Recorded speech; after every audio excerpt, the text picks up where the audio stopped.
Oh my God. Alright. So, my whole life I wanted to perform, and ever since I could write my name, I was writing it in places where it didn't belong. Like on the wall, or on sign-ups for auditions for things.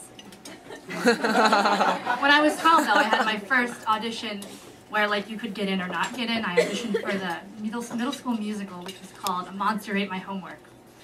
And I got in. I got cast as, like, a background character that was, like, singing and dancing, no lines, this, like, anthropomorphic fox character.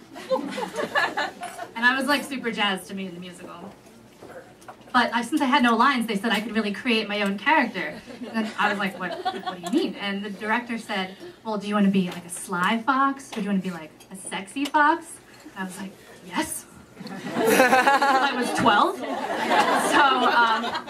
my mom, God bless her, she sewed me a sexy fox costume for my middle school performance. And it was like this little brown mini skirt and tights and like a tail. And I was so excited to be in the musical until the day of the in-school musical preview, when I was excused from my classes, but I had to go to homeroom to be like counted in attendance. And I was like walking down the hallway, so excited. I'm doing my show today. I walk into homeroom. Shit, I am not a sexy fox. I am a 12-year-old girl who cannot relate to her peers. And I bombed at the musical so bad because the sexy 12-year-old fox does not work enough. But works even less is a sexy 12-year-old fox with no confidence about being a sexy 12-year-old fox. But I tried again the next year. The next year I was cast, and I had some lines, and I even had a song, and I was so excited. I was cast as this like beatnik character in the Nifty 50s. And at rehearsal, I was like, I had like a tambourine, and I was like, the Beat Generation, shh. Like I was so excited until the day of the preview, when I was like, the Beat Generation. I was terrified, bombed completely. But I didn't learn my lesson. In high school, I kept doing this to myself. I played a no dancing, no lines character in the background at Footloose, and I played a no dancing, no lines character in the background of Oliver.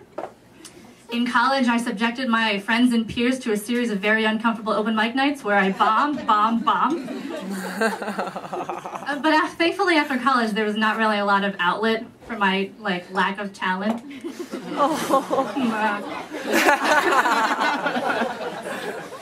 And I was working, you know, like you do after college. And in November, I went through a really hard breakup, and I consoled myself by listening to Risk podcast, and by listening to First Person Arts podcast, and by eating a lot of chocolate peanut butter ice cream. Yeah. And so I decided after like months that I was going to do it. I was going to do a story. So I put my name in last week at the X-Files StorySlam, and I went up on stage, and I didn't feel like an unsexy fox, and I didn't feel like an unhip beatnik. I felt good. And I need to tell you, if you ask me to go on stage and be something that I'm not, I can't. I really can't. But if you ask me to go on stage, tell you a story about how it felt to tell my mom I was pregnant when I was 16. Wow. Or tell you a story about how it felt to be told I was not qualified to be in a choir, even though, despite my, talent, your pregnant teenage belly really makes you not responsible enough to be here. Or how it feels to be in love with someone and afraid of them at the same time. If you ask me how I feel, that I can tell you.